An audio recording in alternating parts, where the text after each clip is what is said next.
السلام الله عليكم ورحمة الله تعالى وبركاته، متابعين قناة مزارع الكرام، مرحبا بكم إخواني الكرام. اليوم 20 مارس 2023، يوم الاثنين بإذن الله السميع العليم.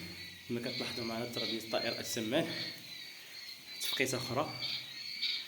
سمحوا لنا كنا مشغولين شوية، كان عندنا شوية ديال الترك، شوية ديال الاهتزامات مع الناس، وما قدرناش أننا نصور معكم حلقة بحلقة. واليوم حنا بغينا صورنا معكم هذه الحلقة إن شاء الله. كما كتلاحظوا السمان ديالنا هو هذا، في العمر ديالو اليوم 8 أيام، اليوم الثامن بإذن الله السميع العليم. كتلاحظوا ها هو خلاص العال في البوطة كما العادة. صافي